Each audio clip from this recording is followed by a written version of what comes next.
selamat pagi menjelang siang. Ya, sebelumnya kami ucapkan selamat karena telah lolos hingga tahap ini gitu ya. Untuk hari ini kita akan melakukan tahap wawancara.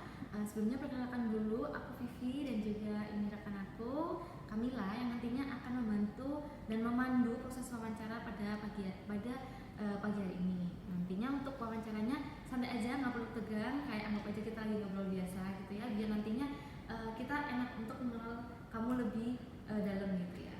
Sebelumnya juga aku izin rekam ya untuk kebutuhan asesor. Oke. Ya, pertama-tama mungkin bisa dikenalkan dulu diri kamu dan juga ceritakan diri kamu secara singkat. Perkenalkan, nama saya Anikatul Asobia. Saya biasa dipanggil An.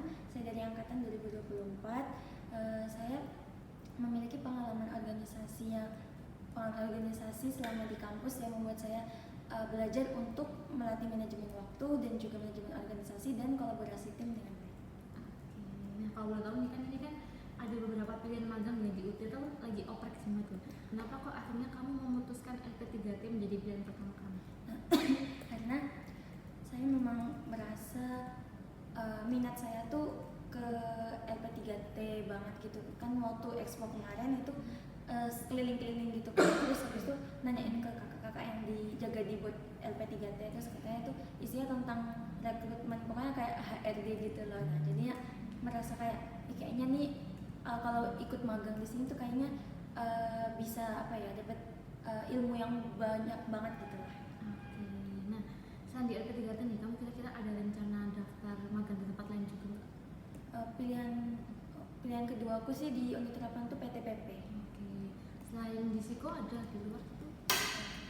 Rencana sih kalau misal sudah semester nanti sudah selesai kontraknya di sini, pengen nyari tempat magang lain itu kayak di Menur, RS Menur. Oke. Nah, di semester depan tuh berarti semester 4. Iya. Selesai kontrak ini ya sudah. Oke, berarti semester depan tuh kan semester 4. Kamu tuh kira-kira ada kegiatan nggak sih, misalnya kayak organisasi, kepanitiaan kah, atau komunitas gitu? Saya ada organisasi ini, UKM TQ UNER gitu. Oke, itu ini kayak TPQ gitu ya? Apa gimana? Kayak ini, pokoknya UKM Tahfidz Quran gitu. Oke. Nah, itu tuh nantinya kira-kira bakal berpengaruh nggak ya ke manajemen waktu kamu jika kamu juga magang gitu?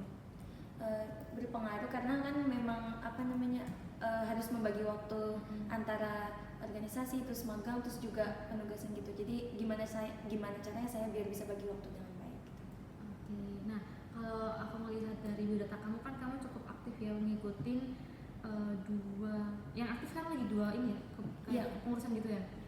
Nah, itu kira-kira faktor apa aja sih yang bisa mendukung kamu untuk menjalani tugas di LP3T dan juga faktor apa saja yang menghambat kamu untuk menjalani tugas di LP3T? Jadi kalau berdasarkan pengalaman saya di organisasi itu tuh yang bisa mendukung saya tuh karena saya tuh emang suka mencoba hal baru, misalnya berani menghadapi tantangan-tantangan, terus juga mudah berkomunikasi. Jadi meskipun kalau saya nggak tahu apa-apa tuh biasanya saya tetap mau dikasih job desk dan saya minta tolong sama orang-orang yang sudah berpengalaman gitu. Nah kalau yang menghambat itu ini sih sering ke pressure kalau misalnya tiba-tiba banget, misalnya dalam tekanan yang nggak ada brief dulu, terus tiba-tiba terus waktunya singkat, itu sering ke pressure sampai akhirnya susah banget buat mikir kayak gitu sih. Oke. Nah, dari 4 peminatan psikologi di UNER nih, kamu paling tertarik ke bidang yang mana?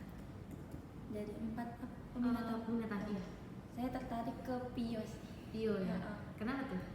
Karena jadi saya tuh emang awalnya tuh juga bingung karena kan psikologi kan ada banyak gitu ya maksudnya. Terus kayak meskipun bukan tentang peminatan ini tuh bisa dikaitin sama yang lain-lain gitu loh. Nah terus pas saya coba teliti lagi, belajar lagi, kayaknya lebih oke saya tuh kalau misalnya saya kepeminatan yang PIO gitu. Karena saya pernah pertama kali waktu Insight itu interview Pak Sam. Nah Pak Sam itu kan pokoknya PIO, kepala S2 gitu di PIO. Nah, terus dari pengalaman Pak Sam itu kayak saya tertarik gitu buat jadi PIO. Oke, nah ini berarti kamu kos ya? Asrama. Oh, asrama C. Enggak, apa ya, asrama pondok gitu. Oh, di mana itu? Di Manyar. Manyar. Naik ke sini Naik Grab, tapi baru biar mau udah beli motor, maksudnya mau naik motor nanti. Alhamdulillah. Berarti ini ya kamu udah kayak punya SIM gitu ya? SIM. Iya, sudah punya SIM. Oke. Berarti kalau dari Manyar ke sini kira-kira berapa menit? Biasanya sih 6-8 gitu, 6, tergantung Grabnya tuh biasanya. Kayak Oke. cepet apa. Ini kamu ini kan lahirnya di Samarinda, emang di Samarinda asli tempat kamu besarnya? Iya, lahir dan besar di Samarinda. Oke, orang tua di sana ya kerja ya berarti? Uh-uh. Oke, kalau boleh tahu gitu tuh orang tua kamu kerja apa? Orang tua saya yang mama itu ibu rumah tangga, kalau ayah itu PNS. Oke. Nah, semisal nih kan kita tuh sering ada perjalanan dinas keluar kota. Kira-kira dari orang tua kamu mengizinkan nggak kalau kamu tuh berangkat dengan moda transportasi apapun?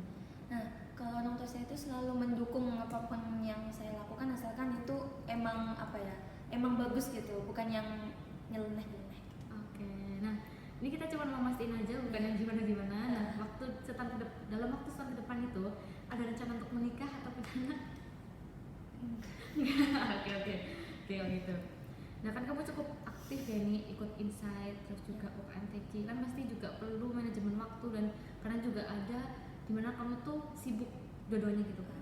Ada nggak sih kayak riwayat penyakit atau kondisi kesehatan yang terkadang tuh bisa kambuh ketika kamu melakukan aktivitas yang cukup padat gitu?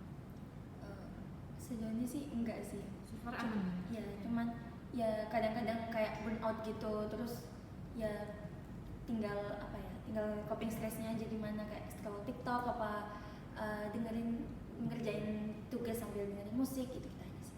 Oke. Nah, keluarga kira-kira ada yang psikolog kah? Keluarga, iya ada yang psikolog gitu kan? Enggak ada. Oh nggak ada. Nah sebelumnya tuh kamu pernah mengadministrasikan alat tes nggak? Belum pernah sih. Belum pernah. Ya, belum pernah. Oke. Nah kalau lulus nanti kamu ada keinginan untuk lanjut profesi? Ada banget. Ada banget. Oke. Ada banget. Siap. Oke. Oke. Bisa tolong diceritain nggak pengalaman akademik maupun non akademik kamu di mana itu tuh yang menurut kamu paling sulit atau menantang selama 1 hingga 2 tahun terakhir ini? 2 tahun terakhir ini sebenarnya ada ini sih, ada 2 cuman dalam satu waktu yang panjang gitu. Bener-bener. Nah itu waktu belajar persiapan UTBK. Nah itu karena waktunya cuma tinggal sebulan, karena kan sebenarnya sebelumnya itu bukannya nggak mau belajar, tapi karena masih mondok gitu kan, jadinya pas keluar itu baru punya waktu buat belajar yang kayak pakai alat-alat elektronik kayak gitu. Terus habis itu terus yang kedua pas sudah masuk kuliahnya itu transisinya beneran kayak gimana banget gitu sih. Soalnya aku bukan dari SMA luar gitu, jadinya masih harus adaptasi sama penugasannya atau lingkungan sosialnya kayak. Oke, nah berarti kan ada proses gitu ya Iya. di mana kamu waktu transisi maupun kamu ngejar UTBK Iya. itu. Nah, langkah konkret apa sih yang membuat kamu bisa mengatasi masalah tersebut? Jadi kalau yang pas UTBK itu aku langsung cari koneksi teman-teman yang memang sama-sama pejuang UTBK gitu, cari grup-grup yang bisa membantu aku buat terus semangat belajar gitu kan. Nah terus aku biasanya juga ngajakin ayo Google Meet bareng, kita sharing-sharing kayak gitu. Terus habis itu aku juga belajar sendiri gitu, tapi nggak yang ngeforsir banget, karena kalau aku tuh kalau makin forsir tuh makin nggak masuk itu pelajaran. Jadi kayak bisa sudah capek ya udah taruh dulu, nggak apa-apa kayak gitu. Meskipun habis itu scroll TikTok 2 jam atau 3 jam nggak apa-apa dah, yang penting aku enak dulu otak ini kayak gitu. Nah habis itu pas sudah masuk kuliahnya, nah itu ya itu juga cari koneksi, cari sebelum masuk itu aku sadar sih memang ini kayaknya bakalan susah gitu, karena memang dari beda banget gitu kan dari pondok sama kampus gitu, apalagi kampus UNER gitu, jadi kayaknya susah. Jadi akhirnya aku dari sebelum masuk kuliah sudah cari koneksi, cari teman-teman. Habis itu pas sudah masuk kan penugasannya tuh memang kayak pakai Google Docs atau apapun itu kan. Nah itu first time banget aku pakai penugasan Google Docs. Jadi aku tanya-tanya ke teman-temanku, banyak banget aku tanyain temanku, minta tolong ke teman-teman gitu. Terus juga kan sekarang aku dari awal tuh kan emang mondok, jadi tanya ke kakak-kakak yang sudah berpengalaman. Oke, nah apa sih yang kamu rasakan saat kamu ada kayak struggle di situ, dan di bagian mana yang kamu paling sulit gitu? Yang paling sulit yaitu waktu waktu ini sih, waktu apa, transisinya itu, daripada UTBK sama itu, waktu transisinya, waktu pengadilan terutama itu sih. Oke, nah untuk hasil akhirnya kira-kira kamu so far sejauh ini apakah sudah bisa beradaptasi atau masih harus terus beradaptasi gitu? Ada progresnya, sudah lumayan jauh, tapi tetap harus lebih belajar lagi gitu sih. Oke. Nah, mungkin ada nggak sih pengalaman ketika kamu itu udah capek banget gitu kan? Kamu kan bilang tadi itu kalau kamu udah capek ya udah capek gitu. Tapi kamu tuh harus tetap menyelesaikan pekerjaanmu itu gitu. Iya, ada sih. Nah, ceritain juga. Iya, nggak apa ceritain aja. Nah itu waktu sebenarnya kayak sekarang ini sebenarnya juga sudah lumayan capek sih, soalnya bulan November ini kerasa banget banyak banyak kegiatan yang aku ikutin gitu kan.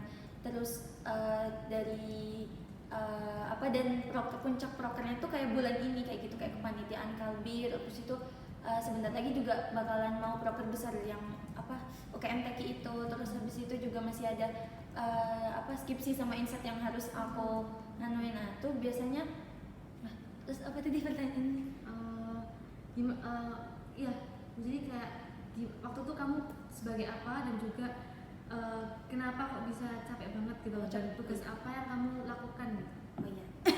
Nah kalau yang prokernya UKM-TEKI ini aku sebagai ininya sekretaris bendaharanya. Jadi emang banyak tugas aku yang harus nge-follow up ini juga panitia-panitia lain juga, soalnya ketuanya itu kurang banget inisiatifnya. Jadi mau nggak mau aku yang harus gerak gitu kan.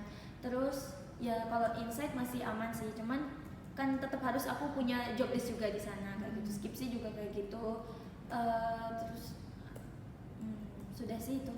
Nah, cara mengatasinya tuh gimana ketika kamu tadi sempet dengan berbagai tantangan ya, kayak ada beberapa yang kurang inisiatif, terus lagi padat-padatnya juga banyak broker gitu kan. Nah, gimana tuh cara kamu mengatasinya itu, dan juga apa sih yang kamu lakukan biar ini tuh selesai sampai akhir dan juga tetap bagus hasilnya? Jadi aku lihat dulu medan itunya, organisasinya tuh prokernya itu kan.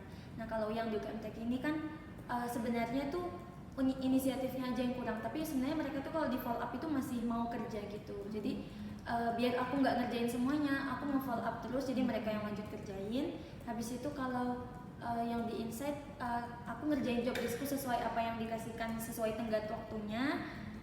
Pokoknya aku prioritasin yang memang butuh banget aku, sama waktunya juga sudah mepet gitu. Terus pekerjaannya juga, tingkat kesulitan pekerjaannya apakah memang sulit atau bisa diatasi sambilan kayak gitu. Terus sama diimbangi sama ini juga sih, sama tugas-tugas kuliah yang lagi kayak digebukin banget sama tugas kuliah itu. Ya aku juga nge-follow up teman-temanku biar kita juga, soalnya kalau misalnya aku kerjain semua nggak bisa, jadi aku ngajak teman-teman buat diskusi bareng-bareng gitu. Oke, nah dari hasil itu apa sih, dari hasil yang kamu tadi kan kamu udah ngelakuin beberapa langkah tuh, kalau follow up, itu reminder diri sendiri gitu kan, hasilnya gimana? Entah itu dari tugas ataupun dari beberapa kali ini kamu lakukan proker. Alhamdulillah sih hasilnya sesuai, meskipun masih harus ada yang diperbaiki, tapi ya udah lebih ringan daripada bebanku yang sebelumnya yang harus mikir banyak-banyak, tapi udah mulai terkurangi bebanku. Terus teman-temanku tuh juga jadi gercep juga, karena aku nge-follow up-nya nggak yang lambat-lambat atau yang nge-PC gitu, tapi langsung di grup biar semuanya juga ikut ingat sama job desk-nya masing-masing. Oke, nah tapi kamu pernah nggak kayak ada satu waktu kamu tuh dikasih tugas yang dimana itu tuh melebihi kapasitas kamu atau kemampuan kamu gitu? Yang melebihi, iya sih harus, ya pernah. Itu waktu apa? Dan kamu waktu itu jadi apa kok bisa tiba-tiba dapat tugas? Oh iya pernah. Nah itu, tapi ini bukan yang tahun 2023 sih. Oh lama ya? Nggak apa-apa, coba ceritain. Itu jadi aku itu waktu di pondok itu kan tahun terakhir banget aku di pondok. Nah bukan ya, maksudnya waktu terakhir aku SMA. Okay. Itu di sana itu selama mondok 3 tahun itu mondok, aku nggak pernah jadi peserta penampil acara ataupun jadi panitia acaranya. Terus tiba-tiba waktu bukan perpisahan sih, kayak pentas seni dari kelas akhir dari SMA maupun SMP sama SMK, itu tiba-tiba aku ditunjuk jadi ketupelnya. Nah itu menurutku itu berat banget karena aku nggak berpengalaman sama sekali kayak gitu.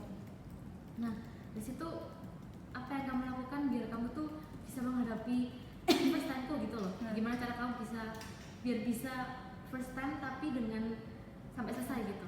Dan juga kalau dari situ kamu pernah kayak ngelakuin kesalahan nggak, dan kalau iya itu gimana cara kamu menghadapinya? Nah jadi pas itu sebenarnya dari awal aku nggak mau, cuman aku udah nolak. Cuman ada satu temanku yang bilang, kamu kalau kita itu percaya sama kamu itu kalau nggak bisa kita bantu. Nah di situ aku langsung oh ya udah kalau gitu, karena dipaksakan. Terus sudah jadi itu akhirnya aku diskusi sama teman-temanku yang aku nggak tahu, aku tanya ke mereka semua. Terus kayak langkah yang pertama yang harusnya aku ambil apa, terus yang harus aku siapin apa, tahun kemarin itu kayak gimana gambarannya, evalnya itu apa, kayak gitu. Nah terus habis itu kesalahannya itu jadi kan di acara itu ada dramanya. Nah yang paling hal yang paling krusial itu tuh pemilihan peran utama drama, karena pasti ada kubu yang setuju, ada yang nggak setuju. Nah habis itu dari awal itu kita sudah milih satu orang, si A ini. Nah si A udah latihan semingguan juga, itu sudah hamin 2 minggu acara gitu kan. Nah terus enggak deh, udah latihan 3 hari, udah tinggal 10 hari acara, hamin 10. Nah terus habis itu ternyata banyak yang protes ke aku, tapi bukan sih, kayak saling ngomongin dari belakang, tapi satu dong yang protes ke aku, bilang kalau kita nggak setuju kayak gitu. Nah akhirnya aku nggak langsung ngambil keputusan sih di situ, karena dia juga udah latihan lama kan. Jadi aku lihat dulu ke lapangannya, kayak tanyain dulu ke teman-teman, ke orang-orang itu, ke teman-teman panitia yang lain, beneran tak emangnya kayak lebih banyak suara yang setuju apa enggak. Terus habis itu di actingnya si pemeran A yang diteraju dipilih ini beneran bagus apa beneran nggak bagus kayak gitu. Maksudnya yang bener yang mana. Terus ternyata emang kurang oke gitulah. Jadi mau nggak mau aku harus ganti pemeran itu, meskipun si A ini sebenarnya bestiku banget. Oke, nah dari yang udah kamu lakuin itu kan ada banyak proses tuh untuk membuat sebuah acara. Ya. Hasilnya gimana? Apakah kamu puas dengan hasil dari kamu jadi ketupel first time itu? Banyak yang perlu diperbaikin, tapi aku puas karena kan tujuan dari acara itu kan gimana penonton itu seneng kan sama yang kita tampilin. Nah itu penonton pada seneng banget, kayak pentas seni angkatanku itu kayak paling bagus gitu loh di antara yang sebelum-sebelumnya. Oke. Nah tadi udah bilang itu first time kamu sebagai ketupel. Ada lagi nggak contoh ketika kamu diminta belajar hal baru tapi secara cepat? Minta belajar hal baru tapi secara cepat. Aku juga ini sih waktu di WKMTG kemarin. Di pengadilan juga waktu itu juga menurutku itu aku harus belajar hal baru tapi secara cepat gitu sih, karena kayak tenggat tugas yang tenggat waktunya cepat tapi aku belum ngerti apa-apa kayak gitu.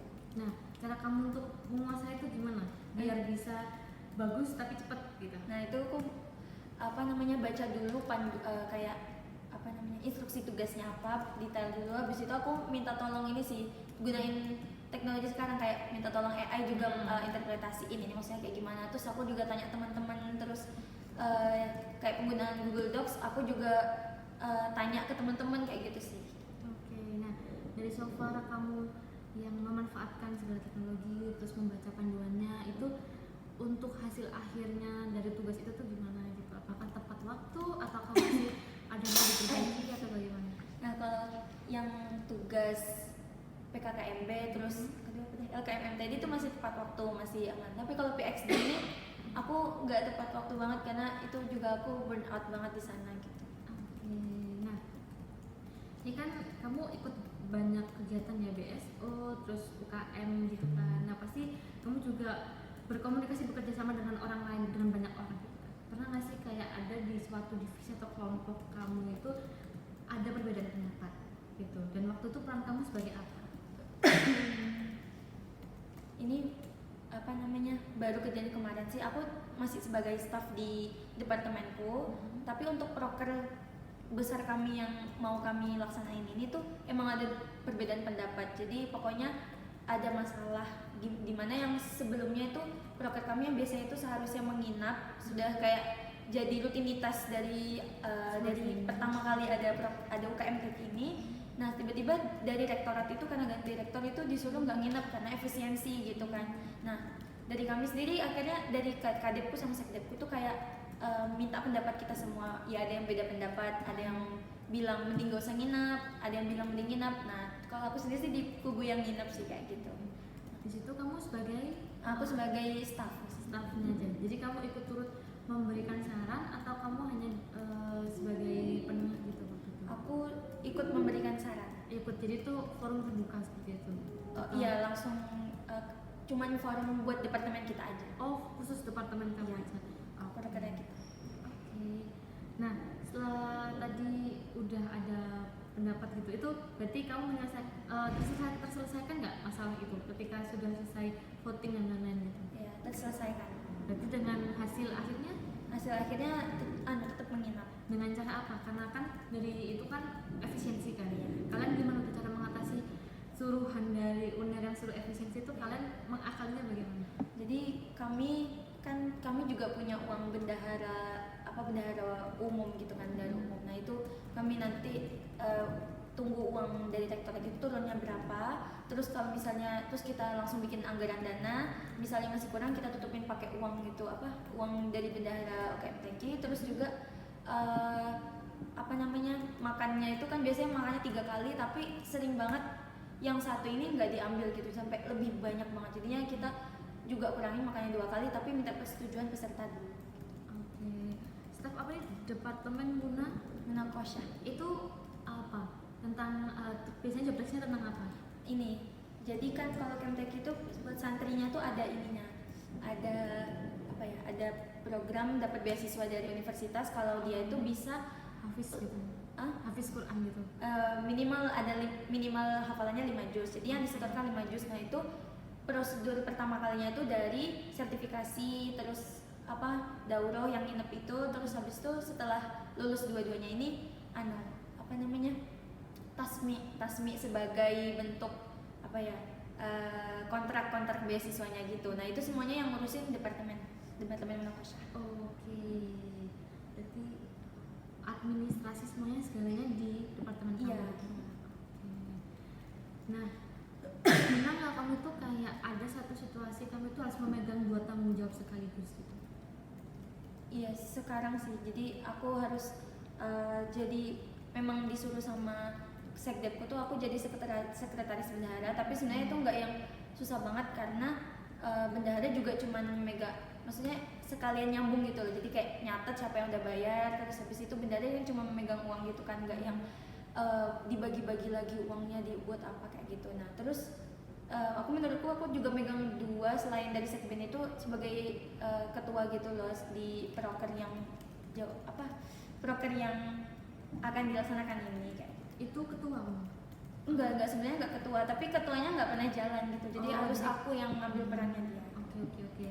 Nah, apa sih yang kamu lakukan untuk memastikan kedua tugas tadi itu bisa tetap baik kualitasnya gitu? Karena kan bareng kan jalannya kan. Iya. Nah, kalau dari aku sendiri sih, kalau ketua itu kan tugasnya nggak yang susah di administrasi gitu kan, lebih ke follow up terus habis itu ya sesuai job desk aja lah kayak gitu, sesuai job desk yang sudah ditentukan. Nah, terus kalau yang memang jabatanku sendiri itu aku biasanya kerjain duluan, selesaikan duluan, baru habis itu aku ngambil peran sebagai ketua. Oke. Nah, ada nggak kayak kamu tuh udah bikin rencana apapun itu ya, misalnya bisa akademik maupun akademik, tapi ternyata rencana itu tuh nggak berjalan gitu loh, dan tidak sesuai dengan rencana awalnya gitu? Pernah. Waktu tuh lagi apa? Sebentar. Oke. Nggak sesuai rencana, pengennya mungkin yang barusan aja deh aku ceritain deh. Jadi aku tuh kan uang dari rektorat buat proker kita ini kan sudah turun gitu ya. Nah itu uangnya kan besar jumlahnya, agak sedikit gitu kan. Nah terus habis itu eh, aku minta tolong buat sekdepku yang udah dikirimin uang ini buat TF ke aku tapi lewat kris gitu kan. Tapi ternyata krisnya itu pas udah di TF ke kris mau dicairkan ke bangku itu nggak bisa karena cuma bisa maksimal tuh 1 juta gitu kan. Nah terus habis itu aku aku bilang ke kakaknya aku refund aja ya gitu, tapi ternyata refundnya juga aku baru baru notice banget itu, aku buru-buru kan tadi tuh, tak kirain itu tulisannya maksimal 4 hari, ternyata maksimal 14 hari. Nah itu tapi aku eh, nggak bilang sih kakaknya, kayak coba sabar ya kak kayak gitu, tungguin dulu ya, nanti kalau misalnya hari ini nggak sampai nanti aku coba handle, aku yang tanggung jawab kayak gitu. Berarti tadi kamu perannya sebagai sekbennya Iya. divisi ini ya? Iya. Oke. Berarti kamu cara untuk mengatasinya tadi dengan cara? Aku mengatasinya tenangkan diri dulu sih, tenangkan diri dulu. Abis itu aku tunggu hasilnya ini refundnya nih. Misal memang belum balik sampai sehari ini dan butuh uang apa, aku yang tanggung jawab. Safat, dari rekan kamu tadi yang bagian kamu kirimin uang itu gimana? Apakah dia oke dengan kamu setelah koordinasi atau dia gimana? Dia sebelum pas aku bilang refund, nah dia bilang aku takut uangnya hilang kayak gitu. Nah terus di situ kayak aku langsung mikir kalau aku ngasih tahu 14 hari lagi, tapi kan kayaknya nggak ya sampai 14 hari, soalnya aku sering transaksi digital gitu, tapi bukan di sini pertama kali yang refund kayak gini. Nah itu biasanya itu kayak batas maksimal yang jauh banget gitu, yang jauh dari penyelesaiannya. Jadi aku nggak bilang dulu kalau misalnya itu 14 hari lagi, cuman aku tenangin dia dulu, nanti aku yang tanggung jawab kok kayak gitu. Dia aman sih, oke, kayak gitu. Oke, nah tadi kan kamu udah bilang ya kamu tuh kayak ngambil tanggung jawab di luar tugas utamamu. Jadi kamu sebagai ketua, maksudnya aslinya ada ketuanya, cuman nggak jalan gitu kan. Nah, langkah kamu ambil pertama kali itu apa sampai kamu bisa memutuskan kalau udah ini aku ambil aja? Pertama kali aku tanya dulu, jadi sebenarnya sebelum itu aku follow up dulu ke ketuanya itu, kayak gimana kabarnya progresnya jobdesk mereka, soalnya proker kita ini kan sertifikasi sama Dauro ini proker besar dan mepet waktunya. Jadi sertifikasinya tanggal 30, Dauronya tanggal 1, jadi itu kayak mepet banget. Sedangkan persiapan buat Dauro itu kita harus nunggu peserta sertifikasi ini kan, peserta sertifikasi belum ada yang daftar gitu kan. Nah sebelum itu aku follow up dulu, terus misal mereka nggak balas kan akhirnya aku diskusi sama sekdep aku, terus gimana enaknya, terus kata sekdep aku yaudah kamu aja dulu yang follow up kayak gitu. Terus aku duluan yang follow up sambil juga ngingetin mereka buat bantuin kayak gitu. Oke, Safat, tadi kan kamu bilang awalnya kayak beberapa divisi itu kayak belum ada progres maupun ada yang progres tapi belum kayak maksimal gitu. Oh iya. Nah itu tuh setelah kamu yang mengambil langkah kayak udah aku yang follow up gitu, itu tuh hasilnya seperti apa? Apakah mereka sudah jalan lebih lebih jauh daripada sebelumnya atau tetap masih seperti itu gitu? Iya, sudah jalan lebih jauh daripada sebelumnya, sesuai persiapan yang memang kita pengen ya. Kira-kira kamu udah berapa persen untuk persiapan ini besok, programmu besok? Sebenarnya sih mungkin masih 30%. Oke. November akhir ya berarti? Iya. Nah ini kan di salah satu MTQ kamu kan bilang kayak ada yang nginep itu kan, berarti kan yang nginep di salah satu proker yang tadi UKMTQ itu kan ada yang nginep itu tadi kan, Dauro itu kan. Nah itu kan berarti kamu kayak ada peserta yang harus kamu intinya harus kamu jadi LO gitu, harus kamu layani gitu kan. Nah mungkin bisa diceritain mungkin salah satu bentuk pelayanan optimal yang mungkin akan kamu berikan pada peserta-peserta yang nantinya datang di hari itu tuh apa? Ini sih kayak menyediakan makanan mereka tepat waktu, terus habis itu emang kan kita plot dibagi beberapa kelompok gitu kan, terus setiap kelompok itu ada LO-nya. Nanti LO yang dari kita ini, dari panitia ini kita briefing dulu harusnya kayak gimana nya kayak gitu. Berarti untuk hari-hari itu kamu sebagai apa tugasnya nanti? Di hari Iya, nanti pelaksanaan itu? Tetap sebagai sekben sih. Sekben dan juga membackup ketuamu itu bukan? Ya kalau misalnya dia nggak kerja pas itu terpaksa aku harus aku, soalnya juga emang orangnya nih kayak agak gimana ya, agak introvert gitu loh. Jadi susah sih dia. Oke, so far persiapan kamu untuk besok yang Dauro itu kan harus, yaitu kan tadi melayani beberapa peserta. Itu bagaimana sejauh ini? Sejauh ini sudah menyiapkan apa aja gitu dah. Iya, misalnya ya sejauh ini progresnya bagaimana gitu? Pokoknya kita sudah pesan konsumsi meskipun belum tahu pesertanya, tapi kayak make sure dulu ke vendornya bisa nggak estimasi pesertanya lebih dari 100 kayak gitu. Nanti pastinya tuh H-6 kayak gitu. Terus habis itu juga menyiapkan bukan LPJ, salah, proposal tuh sudah sih. Terus habis itu PPTTM-nya, terus juga buat rundown di hari H, terus ngecat ustazah gitu. Udah lumayan sih sebenarnya.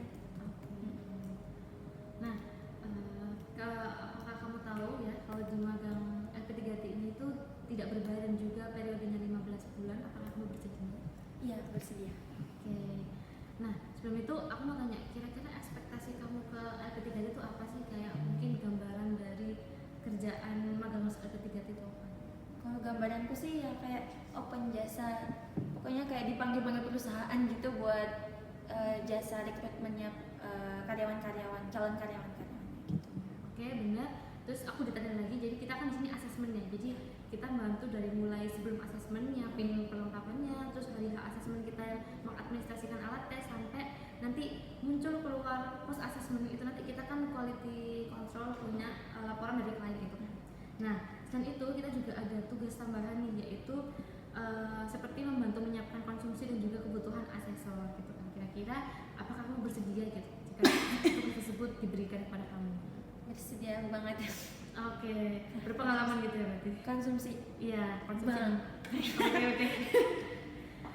Nah, setelah ini aku akan kasih daftar nama, jadi silahkan kamu untuk memilih beberapa nama yang bisa diajak bekerja sama, yang paling bisa diajak bekerja sama, dan juga beberapa nama yang tidak bisa diajak kerja sama. Silakan nanti disebutkan siapa ajanya sama alasannya apa.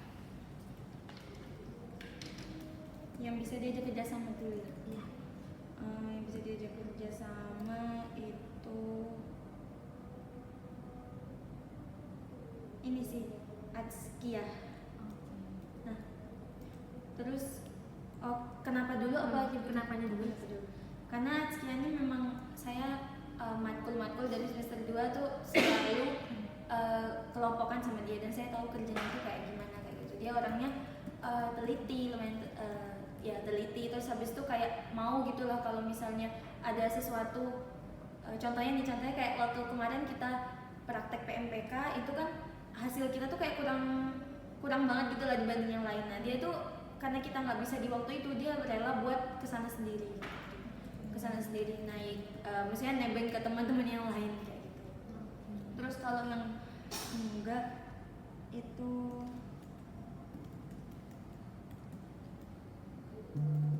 kayaknya apa ya,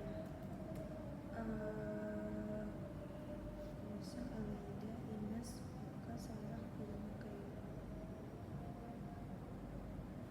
ini sih kayaknya Ahmad deh.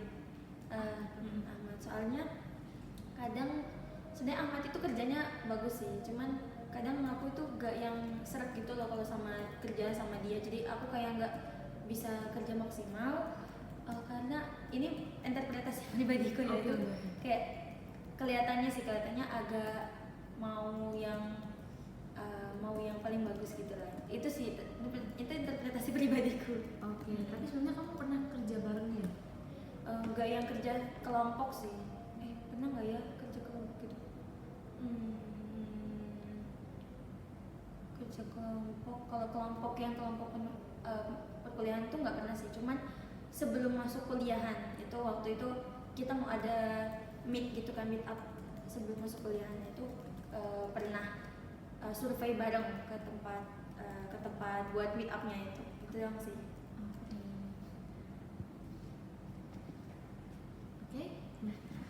kami rasa sudah cukup ya untuk sesi interviewnya pada hari ini ya. Sebelumnya kami mau tanya untuk surat pernyataannya apakah benar-benar sudah ditandatangani dengan sungguh-sungguh dan juga dalam keadaan sadar? Iya. Ya, karena nantinya jika melanggar akan ada konsekuensi yang harus diterima gitu. Seperti itu. Baik, terima kasih atas partisipasinya. Silakan untuk menunggu hasilnya di Instagram Oprek LB3T. Dan juga kami mau menginformasikan apabila nantinya kamu diterima sebagai staf magang, nanti akan mulai di bulan Januari untuk startnya dan juga trainingnya gitu.